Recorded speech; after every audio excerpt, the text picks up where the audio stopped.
Hello, welcome to Tej education. साथियों, मध्य प्रदेश police constable के लिए आज संभावित पेपर नंबर 8 हम देखने वाले हैं।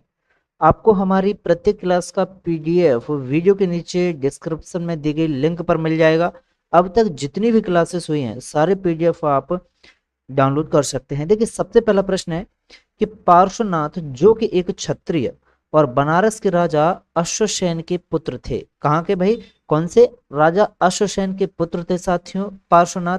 आपको ये बताना है कि पार्श्वनाथ कौन से नंबर के जैन तीर्थंकर थे। तो आपको बहुत अच्छे से याद रखना है कि पार्श्वनाथ जो है 23वें जैन तीर्थंकर थे। ठीक है, विकल्प ए इसका सही जवाब है। अगला प्रश्न बन जाता है कि फैन अभ्यारण्य निम्नलिखित में से कहां पर है भाई? ये मंडला में है या रीवा सीधी में है या फिर जबलपुर में? तो आप बहुत अच्छे से याद रखिएगा कि फैन अभ्यारण्य जो है ये आपका मंडला में मौजूद है भाई। कहां पर है फैन अभ्यारण्य? मंडला में मौजूद है। नेक्स्ट प्रश्न क्रमांक 3 देखिएगा कि मुगल सम्राट जहांगीर किसका पुत्र था साथियों? जहांगीर। और जहांगीर मुगल सम्राट था और जहांगीर पुत्र था साथियों किसका? अकबर का पुत्र था साथियों। किसका? अकबर का पुत्र था जहांगीर। ठीक है, चलिए अगला प्रश्न देखिएगा, लेकिन उससे पहले कुछ खास चीजें साथियों। सम्राट जहांगीर जो है अकबर का पुत्र था। मुगल साम्राज्य तुर्कों की चगताई नामक शाखा से जुड़ा हुआ है, जिसकी स्थापना 1526 ईस्वी में जहीरुद्दीन मोहम्मद बाबर के द्वारा भाई की गई थी। नेक्स्ट प्रश्न है कि कैन घड़ियाल अभ्यारण्य कहां पर स्थित है भाई? कैन घड़ियाल अभ्यारण्य, तो आप याद रखें कि कैन घड़ियाल अभ्यारण्य आपका छतरपुर में मौजूद है। कहां पर है भाई? छतरपुर। छतरपुर के साथ साथ ये पन्ना जिले में भी पड़ता है इसका कुछ भाग। ठीक है, तो छतरपुर पन्ना में आपका कैन घड़ियाल मौजूद है, ये आप बहुत अच्छे से याद रखिएगा। अब देखिएगा प्रश्न क्रमांक 5 है आपकी स्क्रीन पर कि भाई अंग्रेजों के द्वारा अंतर्देशीय उत्प्रवास अधिनियम कब लागू किया गया? तो याद रखें यह 1859 में लागू किया गया। अगला प्रश्न देखिए आपकी स्क्रीन पर प्रश्न क्रमांक 6 कि शिवपुरी किस नदी के तट पर मौजूद है? शिवपुरी, तो आप याद रखिएगा शिवपुरी जो है ये मौजूद है साथियों सिंध नदी के तट पर। इसे स्टार लगाइएगा। शिवपुरी किस नदी के तट पर है? सिंध नदी के तट पर। शिवपुरी में साथियों कौन सा उद्यान है ये आप कमेंट करके बताइएगा। ठीक है, उस उद्यान का नाम बताइएगा। आगे बढ़ते हैं, चलेगा अगला प्रश्न है कि इनमें से कौन भारतीय संसद का हिस्सा नहीं है भाई? राष्ट्रपति भारतीय संसद का हिस्सा नहीं है, या फिर लोकसभा, या विधान परिषद, या फिर राज्यसभा? बताइएगा। तो आप याद रखिएगा, याद रखें कि भारतीय संसद का हिस्सा नहीं है भाई विधान परिषद। ठीक है भाई, विकल्प सी इसका सही जवाब है। आगे बढ़ जाते हैं अगले प्रश्न की ओर। अब देखिएगा भारतीय संविधान का जो आर्टिकल 79 है ना, इसमें साथियों संसद का उल्लेख किया गया है और संसद में राष्ट्रपति, राज्यसभा और लोकसभा तीनों समाहित हैं। ठीक है, तो कभी भी पूछ ले कि संसद के बारे में कौन से आर्टिकल में बताया गया है, तो आर्टिकल 79 जो है संसद से संबंधित है।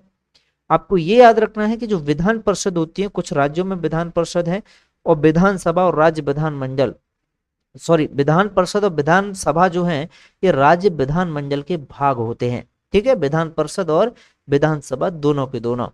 अगला प्रश्न है कि आदमगढ़ निम्नलिखित में से क्यों प्रसिद्ध है भाई? आदमगढ़ बताइएगा।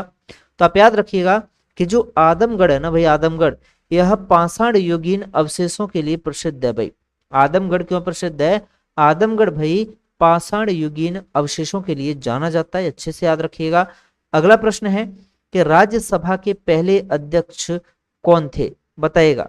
तो आप याद रखिएगा कि राज्यसभा के जो पहले अध्यक्ष हैं साथियों ये डॉक्टर एस राधा कृष्णन है। कौन है भाई? डॉक्टर एस राधा कृष्णन राज्यसभा के पहले अध्यक्ष हैं। क्लियर है। अगला प्रश्न बन जाता है आपका कि भाई अमरकंटक की प्रसिद्धि का प्रमुख कारण क्या है भाई? अमरकंटक की प्रसिद्धि का भाई पहाड़ी सैरगाह है इसीलिए प्रसिद्ध अमरकंटक, या फिर महेश्वर मंदिर के कारण, या वन्यजीव अभ्यारण्य के कारण, या फिर नर्मदा नदी के उद्गम स्थल के कारण? जी हाँ, अमरकंटक से नर्मदा नदी निकलती है इसीलिए अमरकंटक प्रसिद्ध है। ठीक है, अमरकंटक से और कौन कौन सी नदी का उद्गम होता है आप सब लोग कमेंट करके बताइएगा। जब आपको एमपीजी के पढ़ाया भाई डिटेल में तब ये बहुत अच्छी तरह से आपको बता दिया गया था। आपको ये भी याद रखना है कि डॉक्टर एस राधाकृष्णन जो है ये भारत के पहले उपराष्ट्रपति भी रहे और राज्यसभा के पहले सभापति भी रह चुके हैं। ठीक है भाई, डॉक्टर एस राधाकृष्णन। क्लियर है, चलिएगा आगे बढ़ जाते हैं। अगला प्रश्न है कि निम्नलिखित में से कौन सी वस्तु सूर्य के चारों ओर परिक्रमा करती है। भाई सूर्य के चारों ओर परिक्रमा, तो आपको याद रखना है कि सूर्य के चारों ओर परिक्रमा साथियों की जाती है किसके द्वारा, ग्रहों के द्वारा। ठीक है, सूर्य के चारों ओर परिक्रमा किसके द्वारा की जाती है भाई, ग्रहों के द्वारा की जाती है। आपको बहुत अच्छे से याद रखना है। आपको ये भी याद रखना है कि हमारे सौर मंडल में कुल 8 ग्रह हैं। कौन कितने ग्रह हैं भाई, 8 ग्रह हैं। कौन कौन से हैं, बुध, शुक्र, पृथ्वी, मंगल, बृहस्पति, शनि, अरुण और वरुण। ठीक है, ये कोपरनिकस ने जो है साथियों 1530 में बताया था। क्या बताया था कोपरनिकस ने 1530 में कि सूर्य जो है ये ब्रह्मांड के केंद्र में है। सही, ठीक है, ब्रह्मांड के केंद्र में कौन है भाई, सूर्य है। ये किसने बताया, कोपरनिकस ने। और सारे के सारे जो ग्रह हैं ये सूर्य की परिक्रमा करते हैं। ये सन 1530 में ही कोपरनिकस ने बता दिया था। अगला प्रश्न है कि मध्य प्रदेश के कौन से जिले में संजीवनी औषधि केंद्र मौजूद है। तो आप याद रखिएगा, सबसे पहला विकल्प है भाई कि संजीवनी औषधि केंद्र आपका पन्ना में है, या फिर सतना में है, या फिर नंबर 3 है भाई कि रीवा में है, या फिर नंबर 4 है आपका कि बैतूल में। तो आपको बहुत अच्छे से याद रखना है कि संजीवनी औषधि केंद्र की अगर हम बात करें तो याद रखिएगा ये है साथियों कहां पर, पन्ना इसका आंसर हो जाएगा। ठीक है भाई, क्या हो जाएगा, पन्ना इसका आंसर हो जाएगा। अब देखिएगा प्रश्न क्रमांक 13 है कि चिल्का झील निम्नलिखित में से किस पक्षी या जंतु के लिए प्रसिद्ध है। भाई चिल्का झील, तो आप याद रखिएगा सबसे पहली बात तो ये कि सबसे बड़ी एशिया की भाई और विश्व की दूसरे नंबर की लेगून झील है। कैसी है भाई, ये लेगून झील है साथियों, लेगून झील जो कि एशिया की फर्स्ट है, एशियाज फर्स्ट। ठीक है, एंड वर्ल्ड्स सेकेंड। ठीक है भाई, लेगून झील है ये। ठीक है, चिल्का झील। क्लियर है, और चिल्का झील जो है ये साथियों कौन से पक्षी जंतु के लिए जानी जाती है, तो राजहंस के लिए भाई चिल्का झील जानी जाती है। अच्छे से याद रखें। ठीक है, अगला प्रश्न है कि मध्य प्रदेश के किस नगर में भाई देश के पहले अंतरराष्ट्रीय रामायण मेले का भाई आयोजन किया गया। तो देश का सबसे पहला अंतरराष्ट्रीय रामायण मेला जो है ये राजधानी भोपाल में लगा था भाई। ठीक है, पूरे भारत देश का सबसे पहला अंतरराष्ट्रीय रामायण मेला था ये, जो कि भोपाल में आयोजित किया गया था। अगला प्रश्न है कि निम्नलिखित में से कौन सा शास्त्रीय नृत्य है जो कि अपने वर्तमान रूप से भाई मुगल परंपरा से प्रभावित है। तो आप याद रखिएगा मुगल परंपरा से जो शास्त्रीय नृत्य प्रभावित है वो है आपका कथक नृत्य। कौन सा, कथक एक प्रमुख शास्त्रीय नृत्य है जो कि कहाँ का भाई, उत्तर भारत का है। ठीक है, उत्तर भारत में ये प्रचलित है कथक। और कथक शैली का जो जन्म है साथियों ये ब्राह्मण पुजारियों के द्वारा हुआ था जो कि कथक कहे जाते थे। ठीक है भाई, ब्राह्मण पुजारियों के द्वारा किसका भाई, कथक शैली का जन्म हुआ और ब्राह्मण पुजारी क्या कहलाते भाई, कथक कहे जाते थे। प्रश्न है कि अंतरराष्ट्रीय योग दिवस किस दिन मनाया जाता है। तो आप याद रखें कि अंतरराष्ट्रीय योग दिवस 21 जून को मनाया जाता है। कब मनाया जाता है साथियों, 21 जून को मनाया जाता है। नेक्स्ट प्रश्न है कि United Nations system staff college का जो मुख्यालय है, United nation system staff college का मुख्यालय कहां पर है। तो याद रखें ये है ट्यूरिन में। कहां पर साथियों, ट्यूरिन में इसका मुख्यालय है। ट्यूरिन कहां पर पड़ता है भाई, कौन से देश में, तो याद रखें ये इटली में है। ठीक है, ट्यूरिन कहां पर है साथियों, ये इटली में है आपका। अगला प्रश्न है कि निम्नलिखित में से कौन सा यूनेस्को विश्व धरोहर स्थल नहीं है। तो आप याद रखें यूनेस्को विश्व धरोहर स्थल नहीं है साथियों, चार मीनार। ठीक है, इसके अलावा लाल किला, ताजमहल और एलिफेंटा की गुफाएं ये यूनेस्को के विश्व धरोहर स्थलों में शामिल हैं। अगला प्रश्न है कि भारतीय पुरातत्व सर्वेक्षण का मुख्यालय कहां पर है। तो आप याद रखें भारतीय पुरातत्व सर्वेक्षण का मुख्यालय है नई दिल्ली में। कहां पर है साथियों, नई दिल्ली में है। और भारतीय पुरातत्व सर्वेक्षण का मुख्यालय नई दिल्ली में और इसकी स्थापना की गई 1861 में। क्लियर। प्रश्न है कि शब्द आर्टिफिशियल इंटेलिजेंस किसने दिया। अच्छा प्रश्न है, हमेशा आएगा साथियों, हमेशा के लिए महत्वपूर्ण है। तो मैं आपको बता देता हूँ कि आर्टिफिशियल इंटेलिजेंस शब्द दिया था जॉन मैकार्थी ने। किसने दिया था साथियों? जॉन मैकार्थी ने आर्टिफिशियल इंटेलिजेंस या फिर एआई शब्द दिया था। ठीक है, वो हमेशा याद रखना है आपको, जॉन मैकार्थी ने। ठीक है भाई, अगला प्रश्न देखिएगा। प्रश्न है कि निम्न में से कौन जाइलम का प्रकार नहीं है भाई? ट्रेकिड्स या फिर सिप ट्यूब या फिर जाइलम फाइबर्स या फिर नलिकाएं जाइलम का प्रकार नहीं है। तो आप याद रखें, इसका सही जवाब है साथियों सिब ट्यूब, जो कि एक जाइलम का प्रकार नहीं होती हैं। ठीक है, आगे बढ़ते हैं। देखिएगा, मनुष्य में पुरुषों के यौन गुणसूत्र में कौन सा समूह होता है भाई? मनुष्य में पुरुषों में यौन गुणसूत्र में जो समूह होता है ये होता है साथियों एक्स वाई। ठीक है भाई, आपको ये बहुत अच्छे से याद रखना है, यहाँ से बहुत बार प्रश्न बना है कि मानव कोशिका में भाई गुणसूत्रों की संख्या कितनी होती है? तो याद रखें, गुणसूत्रों की संख्या होती है 46, लेकिन जोड़े अगर बात करें भाई कितने जोड़े होते हैं, तो 23 जोड़े होते हैं और संख्या 46 होती है। 23 जोड़े अर्थात 23, एक जोड़ी में कितने भाई? 2 होते हैं, तो टोटल हो गए ना 46 आपके। चलो, प्रश्न है कि विश्व में सबसे तेज जमीनी जानवर कौन सा है साथियों? सबसे तेज, तो याद रखें सबसे तेज जमीनी जानवर, सबसे तेज भागता है साथियों कौन? चीता भागता है। ठीक है, जमीन पर रहने वाला ये सबसे तेज जानवर है। ठीक है, और चीता जो रहता है इसका वैज्ञानिक नाम होता है भाई एसिनोनिक्स जुवेटस। ये पूछा गया प्रश्न है, इसलिए आपको अच्छे से याद रखना है। जरूरी नहीं है कि चीता नाम दे, अगर वैज्ञानिक नाम दे देगा तब, तो एसिनोनिक्स जुवेटस चीते का वैज्ञानिक नाम है। क्लियर है, आगे बढ़ते हैं, चलिएगा। प्रश्न है, एक पादप समूह जिसके पौधों में जड़, तना और पत्तियां नहीं होती हैं उसे क्या कहते हैं? तो आप याद रखें, इन्हें साथियों थैलस कहा जाता है। क्या कहा जाता है? इन्हें थैलस कहा जाता है, अच्छे से याद रखिएगा। क्लियर है, एक पादप समूह जिसके पौधों में जड़, तना और पत्तियां नहीं होती हैं उसे थैलस कहा जाता है। प्रश्न है कि न्यूरॉन के किस भाग में भाई सूचना प्राप्त होती है? बताइएगा, न्यूरॉन के किस भाग में सूचना प्राप्त होती है? बहुत अच्छा प्रश्न है, जल्दी से आंसर कमेंट कर दीजिएगा। चलो, बहुत शानदार। तो आप याद रखिएगा कि न्यूरॉन का ऐसा भाग जिसमें सूचना प्राप्त होती है, ये भाग है साथियों आपका डेंड्रोइड। ठीक है, डेंड्रोइड भाग होता है न्यूरॉन का जिसमें सूचनाएं प्राप्त होती हैं। नेक्स्ट प्रश्न है कि मानव शरीर की सबसे लंबी हड्डी कौन सी है? तो आप याद रखिएगा कि मानव शरीर की सबसे लंबी हड्डी है साथियों जांघ की हड्डी। कौन सी है भाई?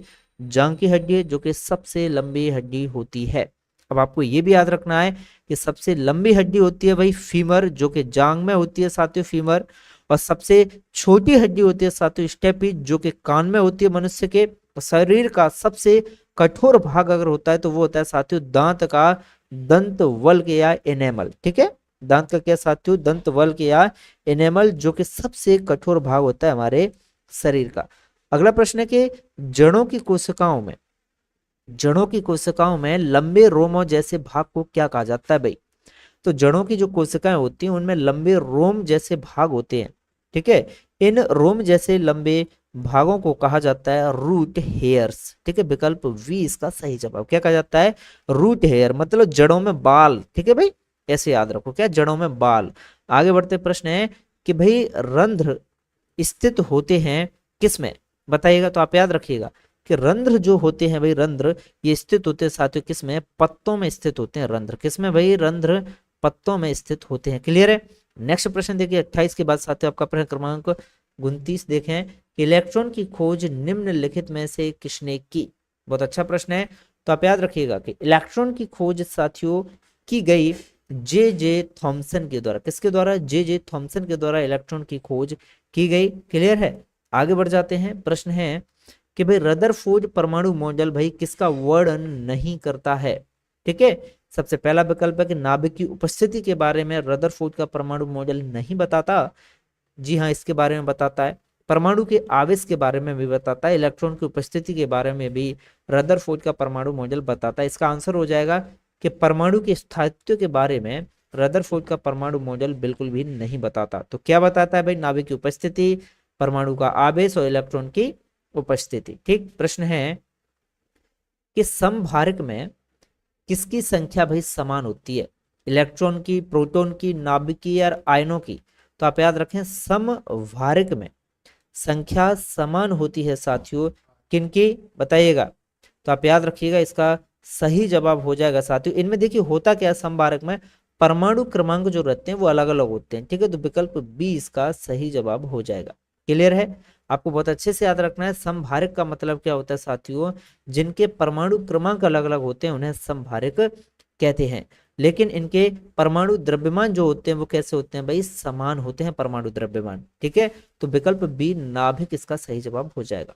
आगे बढ़ जाते हैं, अगला प्रश्न है कि किसकी रासायनिक विशेषताएं भाई एक समान होती हैं परंतु परमाणु द्रव्यमान भाई भिन्न होते हैं। तो समस्थानिक, जी हाँ, समस्थानिकों की रासायनिक विशेषताएं तो एक जैसी रहती हैं लेकिन इनके परमाणु द्रव्यमान जो है अलग अलग होते हैं, ठीक है भाई, समस्थानिकों के। क्लियर है, चलेगा। तो समस्थानिक, समभारिक और ये आपके क्लियर हुए, ठीक है भाई, चलेगा। प्रश्न है अगला कि मिट्टी का तेल लालटेन बत्ती में इनमें से किस गुण के कारण भाई ऊपर चढ़ता है, बताइएगा। तो आप याद रखें कि मिट्टी का तेल भाई लालटेन बत्ती में ऊपर चढ़ने लगता है ऑटोमेटिकली, ठीक है। तो ये केशकत्व के कारण होता है, ये पॉसिबल किसके कारण भाई, केशकत्व के कारण ये पॉसिबल होता है, जिससे क्या है भाई, केशकत्व के कारण द्रव ऊपर की ओर चढ़ने लगता है, ठीक है भाई। आगे बढ़ते हैं, अगला प्रश्न है कि विभिन्न विद्युत परपथ के सुरक्षा उपकरणों में से विद्युत धारा के तापीय प्रभाव पर आधारित उपकरण क्या कहलाता है। आप याद रखिएगा ये साथियों फ्यूज कहलाता है। क्या कहलाता है, ये फ्यूज कहलाता है। अगला प्रश्न है कि विद्युतीय विगलन निम्नलिखित में से किस पर आधारित होता है। विद्युतीय विगलन विकल्प है कि धारा के चुंबकीय प्रभाव पर या धारा के ऊष्मीय प्रभाव पर या धारा के शीतलन प्रभाव पर या विद्युत चुंबकीय प्रेरण पर। तो याद रखें कि जो विद्युतीय विगलन होता है ये धारा के ऊष्मीय प्रभाव पर आधारित होता है भाई, विद्युतीय विगलन, इतना आप याद रखें, ठीक है भाई। विकल्प सी इसका सही जवाब है, ठीक है साथियों। तो आज की इस क्लास में केवल इतना ही, पूरा संभावित पेपर साथियों कंप्लीट होता है। अगले क्लास में आपको नेक्स्ट संभावित पेपर कराया जाएगा और सारे संभावित पेपर्स के पीडीएफ आप वीडियो के नीचे डिस्क्रिप्शन में दी गई लिंक पर जाकर डाउनलोड कर सकते हैं। अब तक की सारी क्लासेस के पीडीएफ आप प्राप्त कर सकते हैं और प्लेलिस्ट में जाकर सारे वीडियो जरूर देखिएगा। और हाँ, आपके लिए एमपीजीके की क्लासेस शुरू की जाएंगी, ठीक है। हो सकता है ये संभावित पेपर आपको रिकॉर्डेड मिले, एमपीजीके हम लाइव लेकर आएंगे रात 8 बजे। तो मिलते हैं नेक्स्ट सेशन में, तब तक के लिए जय हिंद, जय भारत, जय महाकाल प्यारे साथियों।